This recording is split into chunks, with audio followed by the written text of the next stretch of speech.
Bonjour et bienvenue encore à ce message en ligne de l'Église Somerville Baptist Church. Pasteur Michel, à votre service et au service de notre Seigneur Jésus en sa parole précieuse. Je vais vous souhaiter le bienvenu. On arrive dans les mois d'automne et d'hiver.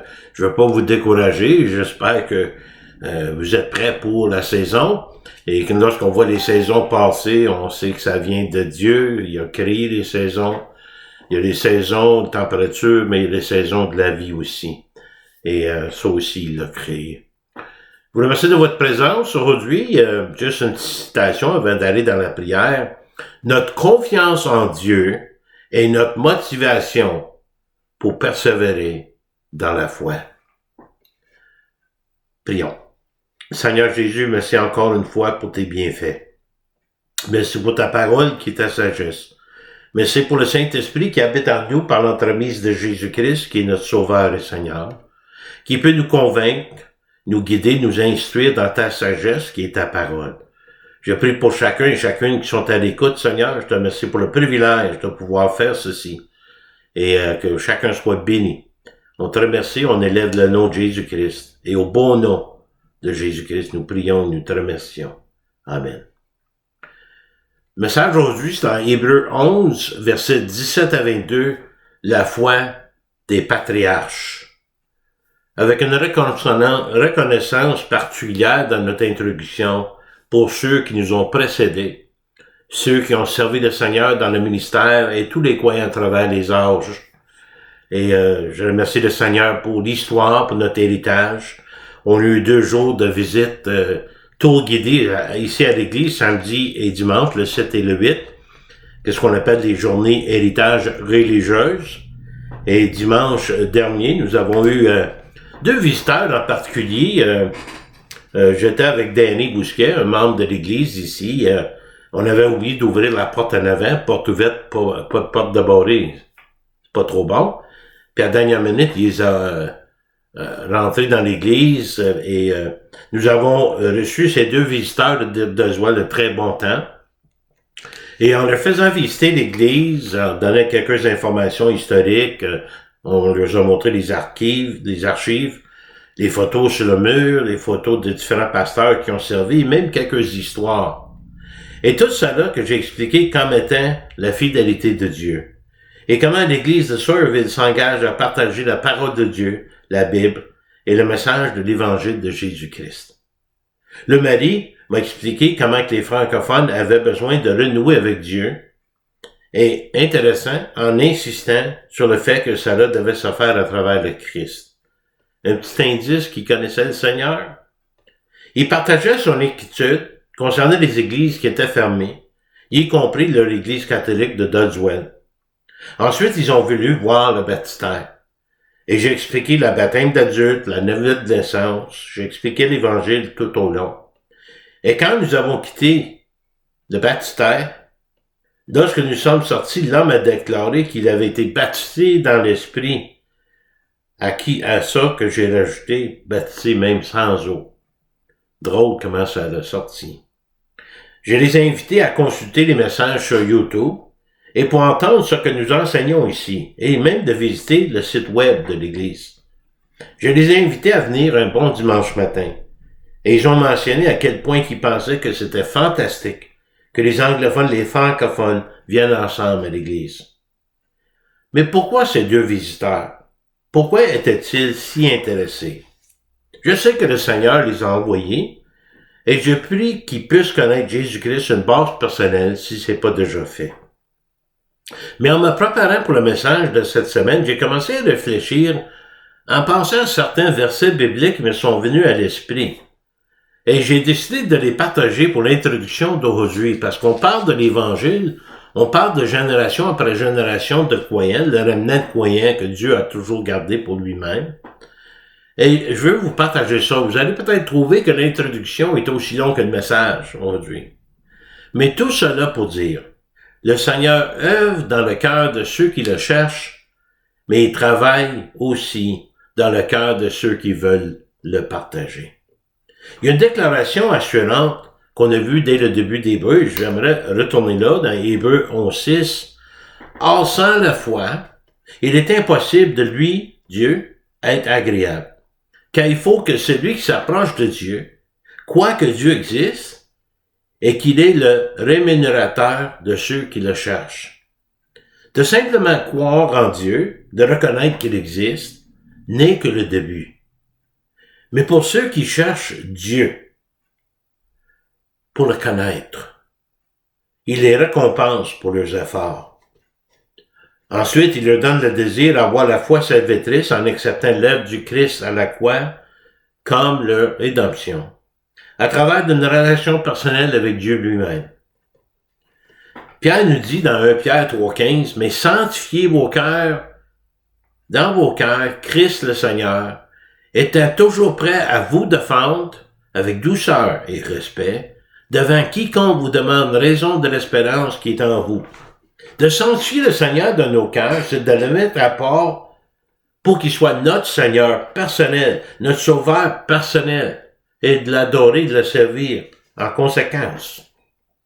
La Bible d'étude, John MacArthur, je le cite, c'est de vivre une relation de soumission avec Jésus-Christ pour l'aimer, pour l'obéir, en n'ayant rien à craindre. Fin de citation. Être prêt à défendre. Être prêt à partager la raison de l'espérance que vous avez en Christ, mais avec douceur et respect, puis écoutez qu'est-ce qu'eux, ils croient aussi.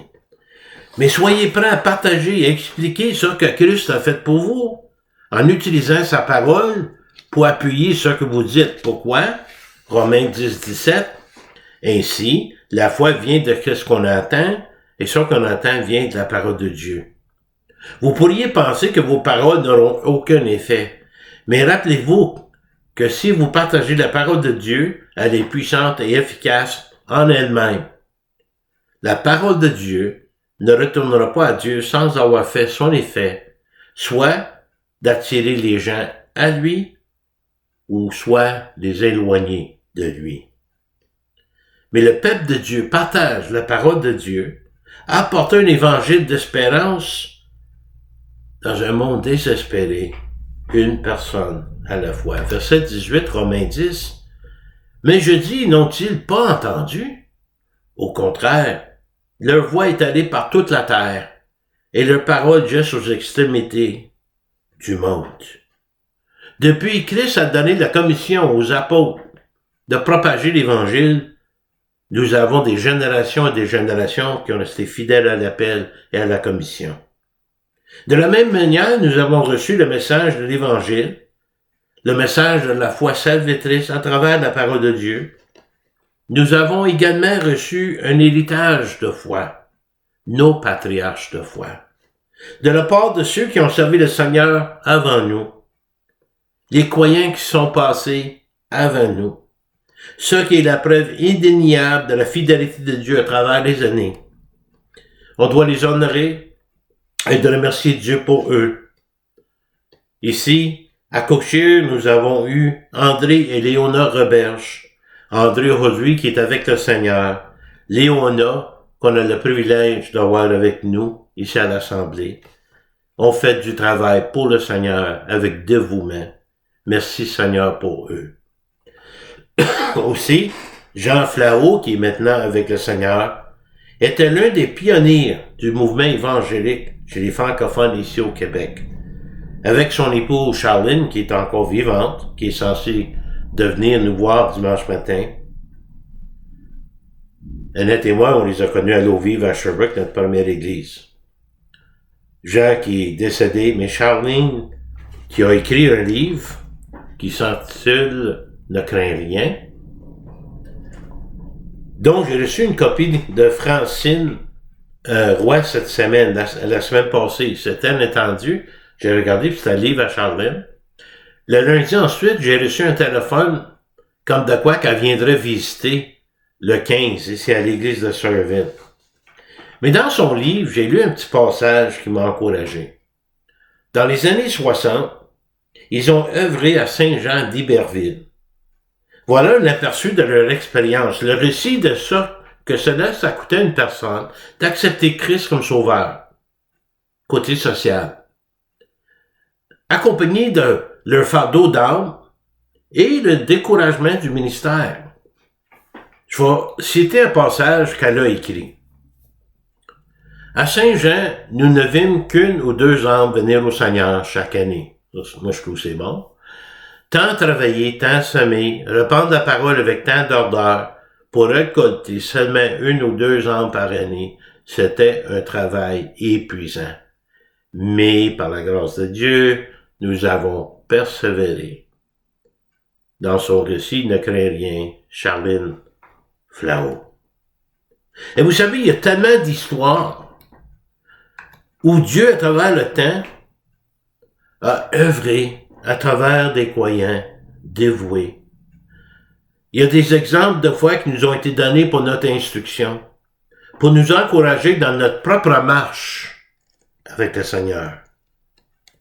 Revenons à ce que nous avons vu la semaine passée. D'abord, dans Hébreux 11, 8 à 12, la foi en action, c'est confiance continuelle en Dieu, par des actes continus d'obéissance, en pratiquant de bonnes œuvres que Dieu a préparées d'avance pour nous, que nous découvrons alors que nous cherchons la volonté de Dieu pour nos vies de façon sincère. Dans Hébreux 11, 13 à 16, la foi en action, confiance en Dieu au-delà de cette vie. Qu'est-ce qu'on appelle une espérance céleste, éternelle et sans fin avec Christ, à travers laquelle nous pouvons espérer être réunis un jour avec le peuple de Dieu de tous les temps. Deux petits versets pour appuyer cela. Nous savons en effet que si cette tente que nous habitons, la tente, notre corps physique qui est temporaire, est détruite, nous avons dans le ciel un édifice qui est l'ouvrage de Dieu, une demeure éternelle qui n'a pas été faite de main d'homme, comme Abraham. On s'attend une ville, donc les fondements, et l'architecte est Dieu. Car nous marchons par la foi, non par la vue, excusez-moi. Ici au chapitre 11, dans le livre des Hébreux, qui a été écrit spécifiquement pour le peuple juif, mais également écrit pour notre bénéfice personnel, les histoires de leurs patriarches ont été enregistrées pour être lues à travers des générations, pour nous montrer la fidélité de Dieu d'abord et le dévouement du peuple de Dieu. Il y a des principes donnés pour être appliqués dans la vie de tous ceux dont la foi est dans le seul vrai Dieu, qui ont donné leur vie à Jésus-Christ comme leur Seigneur et Sauveur personnel. D'abord, notre premier point, Hébreux 11, 17, 19, la foi appliquée, confiance en Dieu par le sacrifice personnel. Nous savons qu'est-ce que Christ a donné comme sacrifice. Il sacrifie lui-même pour nous. Mais nous, qu'est-ce que nous sommes prêts à sacrifier pour lui en reconnaissance? On revient à la foi d'Abraham qui nous est exposée dans les versets suivants. La mesure dans laquelle il était prêt à obéir Dieu, quoi qu'il arrive, quoi que soit le coût. Sa foi est mise à l'épreuve au-delà de la compréhension humaine, mais il réussit l'épreuve. Ça qui devient la preuve de son amour et sa révérence pour Dieu, sa crainte de Dieu. Donc sa confiance en Dieu, où il est prêt à consacrer la promesse même que Dieu lui a donnée, son fils Isaac. C'est par la foi qu'Abraham offrit Isaac lorsqu'il fut mis à l'épreuve, et qu'il offrit son fils unique, lui qui avait reçu les promesses, et à qui il avait été dit, en Isaac sera nommé pour toi une postérité. Dieu a demandé à Abraham d'offrir son fils, d'offrir la promesse que Dieu lui a faite. Isaac était le fils choisi d'Abraham, en qui suivrait sa postérité, par qui viendrait la promesse où ce qu'il était unique en son genre, unique à ce moment-là, il était la fierté et la joie d'Abraham. Mais Abraham témoigne sa confiance totale en Dieu, malgré ce que cela lui coûtait personnellement. Il pensait que Dieu est puissant, même pour ressusciter des morts. Aussi recouvrait-il une sorte de résurrection. Qu'est-ce qu'on dit ici? Abraham était confronté à une promesse, à un commandement de Dieu qui semblait se contredire. Il a fait ce que nous devrions tous faire. Il a obéi au commandement et a laissé Dieu s'occuper de la promesse. Abraham se souvenait que Dieu lui avait donné Isaac, où ce qu'Abraham et Sarah n'avaient aucune possibilité d'avoir des enfants parce qu'ils étaient avancés en âge, presque morts. Et quand nous lisons le récit de la Genèse, nous pouvons voir où était la foi d'Abraham.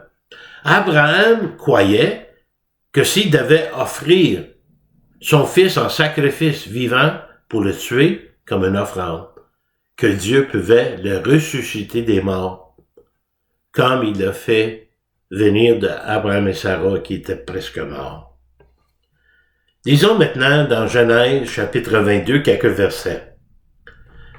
Puis regardez la foi qu'il avait, malgré le fait qu'il était prêt à consacrer, à tuer son fils en sacrifice.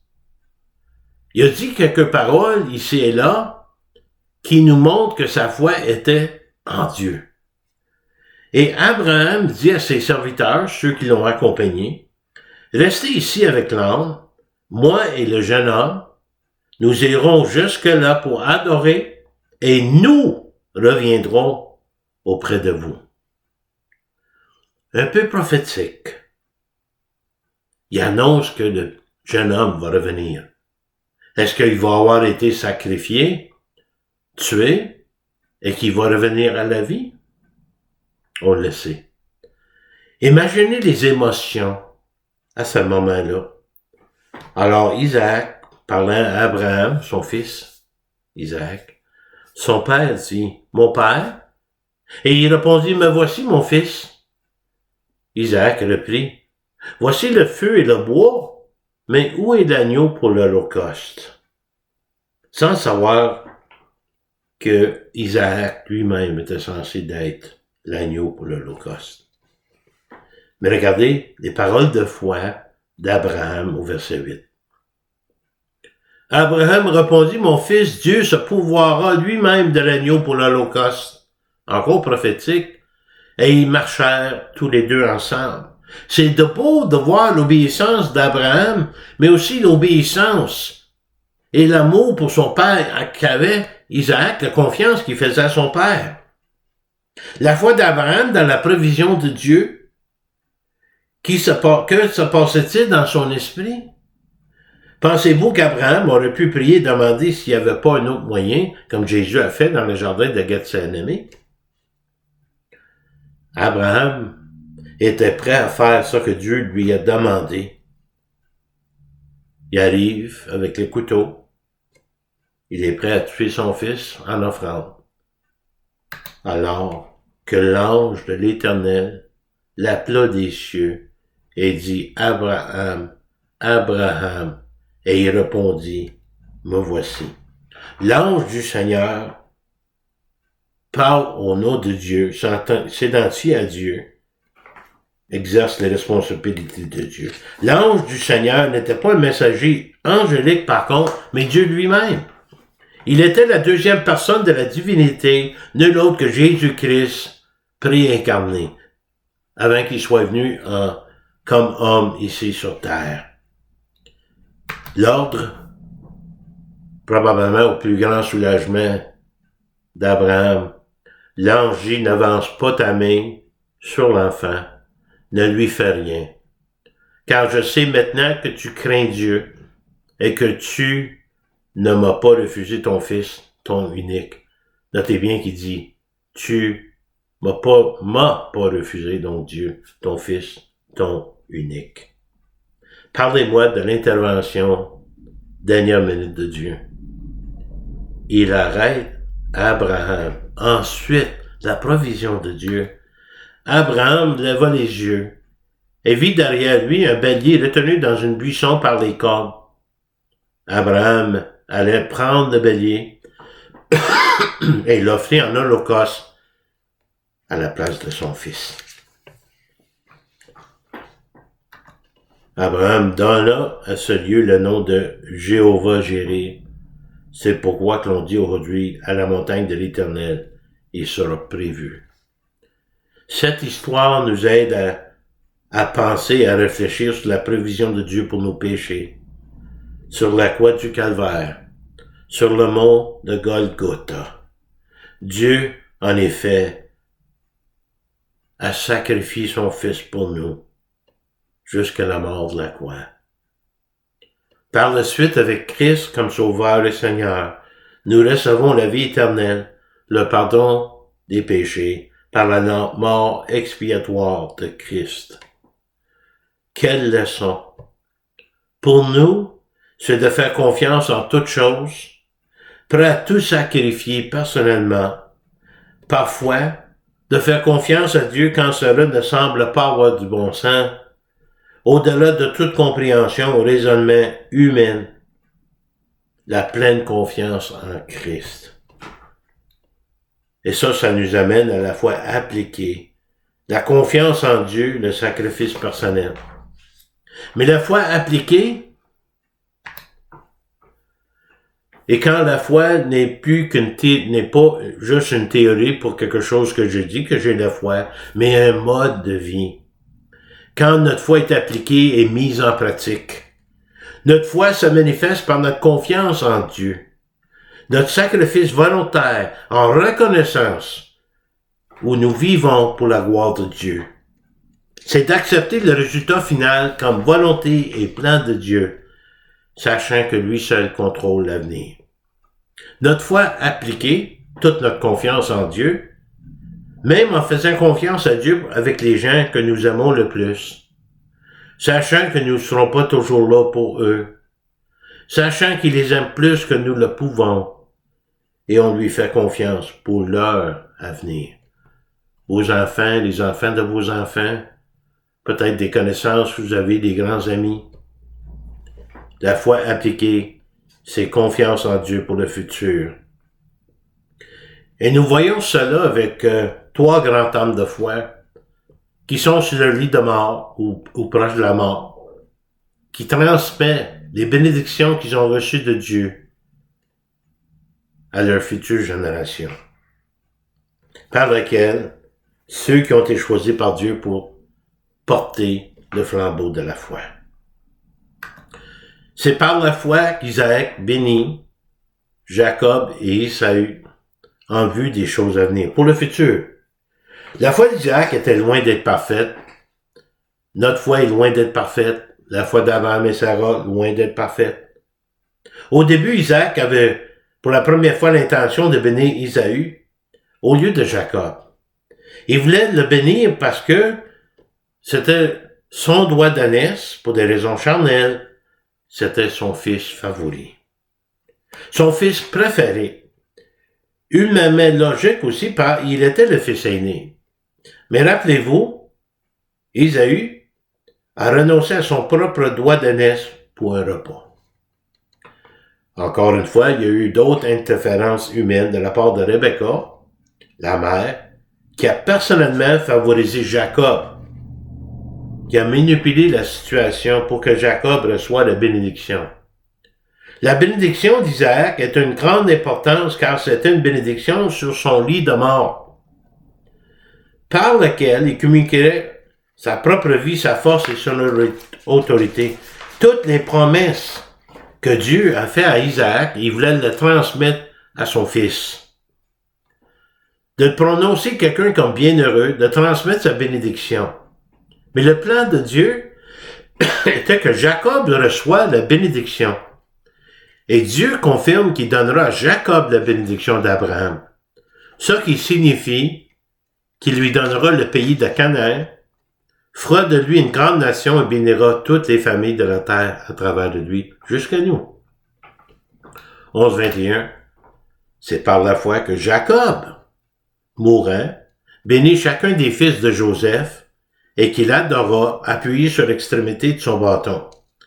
En train de mourir, Jacob menait plutôt une vie charnelle, mais sa foi pouvait aussi regarder au-delà de la mort. Il a béni chacun des fils. Cette bénédiction inclut la richesse et le pouvoir, parce qu'Israël sera servi des peuples et des nations, et la postérité d'Israël occuperait une place prééminente parmi les nations. Jacob aimait Joseph, par contre, plus que n'importe quel des autres enfants. Parce que Joseph, lui, était né dans sa vieillesse, un peu comme Abraham avec Isaac. Lorsque Jacob bénit Joseph, il lui donne une double portion. Un héritage parmi ses frères en Palestine et aussi la bénédiction du pays de Sion, Jérusalem. Tandis que Jacob s'appuyait sur son bâton, il s'est souvenu que Dieu était grand, qui détentait son avenir et celui de ses descendants. Par conséquent, il adorait démontrer sa foi et sa dépendance à l'égard de Dieu. Dieu s'était montré à Jacob, et Jacob va l'expliquer à Joseph ici. Jacob dit à Joseph, le Dieu Tout-Puissant m'est apparu à Luz, dans le pays de Canaan, et il m'a béni. Il m'a dit, je te rendrai fécond, je te multiplierai, et je ferai de toi une multitude de peuples. Je donnerai ce pays à ta postérité après toi, pour qu'elle le possède pour toujours. Ce que Dieu m'a promis, mon fils, Joseph, je te le remets en bénédiction. Donc, avant sa mort, Jacob demande aussi à tous ses fils de l'enterrer à Canaan, la terre promise. Un autre qu'il avait donné auparavant à Joseph seul.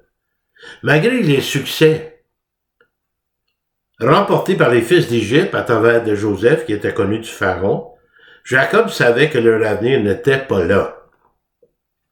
À la fin de sa vie, Joseph annonce le départ d'Égypte vers la terre promise. On va juste changer de quoi ici. À la fin de sa vie, il annonce le départ d'Égypte, le départ éventuel vers la terre promise. Hébreux 11, 22. C'est par la foi que Joseph mourant fit mention de la sorte des fils d'Israël et qui lui donnait des ordres au sujet de ses os. Joseph était la 4e génération sur la promesse d'Abraham, faite par Dieu, mais lui-même s'est jamais revenu vivant à la terre promise. Mais il savait que ses os atteindraient la terre promise.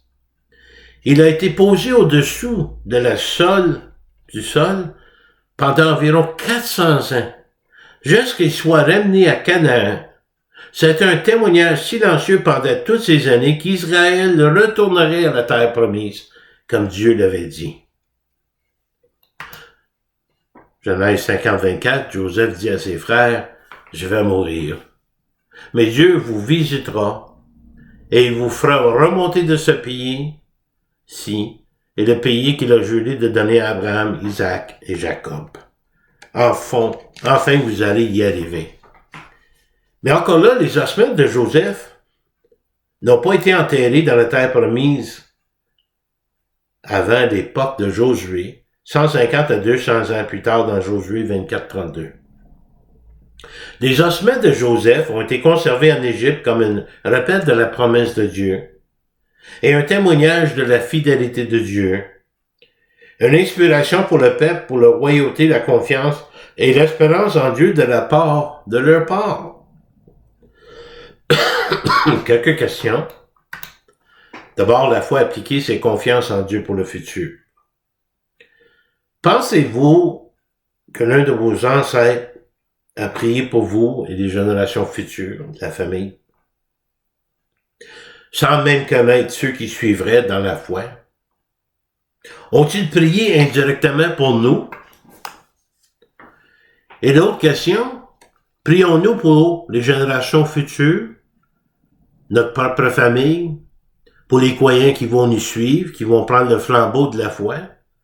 Prions-nous pour les croyants qui viendront après nous?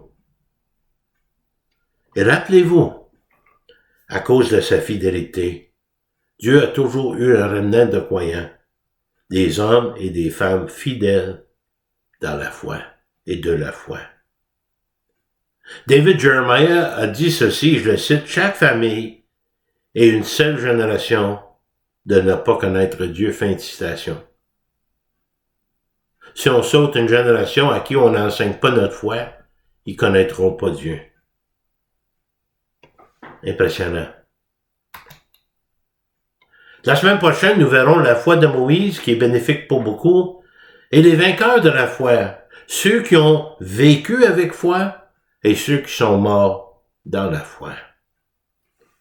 Citation. Notre foi n'est pas basée sur ce que nous voyons. Notre foi est basée sur ce que Dieu est. Quelques versets pour finir. Psaume 145, 3 et 4. L'Éternel est grand, est digne de louange et sa grandeur est insondable. Que chaque génération célèbre ses œuvres et publie tes hauts faits. Pourquoi qu'on vient en l'Église en tant que famille de Dieu? Qu'est-ce qu'on fait?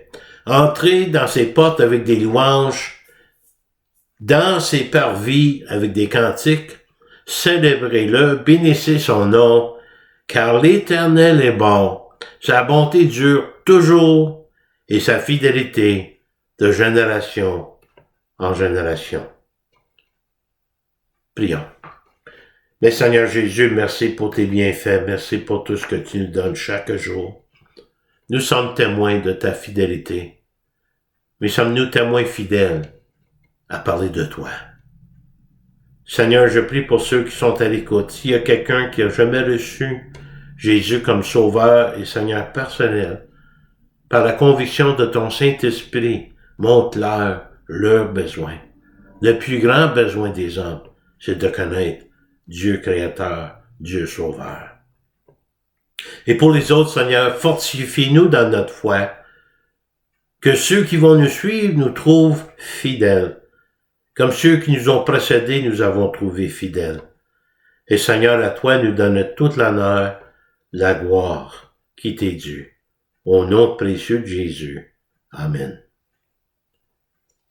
Leur histoire, notre histoire et la gloire de Dieu. J'aimerais vous inviter sur notre site internet, par l'entremise de Google, sawyervillebaptistchurch.ca. Allez voir ce que nous avons fait il y a 2 ans pour les 200 ans de l'Église et les célébrations. Ensuite aussi, pour YouTube, les messages sont directement sur YouTube. Si vous avez une connexion Internet, vous allez sur youtube.com et vous pointionnez tout simplement Sawyerville Baptist Church. Il y a un gros S dans un cercle mauve et nous sommes là. On a des messages depuis 2019 qui s'y trouvent et je vous invite. En attendant, merci de votre fidélité d'écoute. Que le Seigneur vous bénisse, qu'il vous garde. À la prochaine fois et demeurez dans sa parole.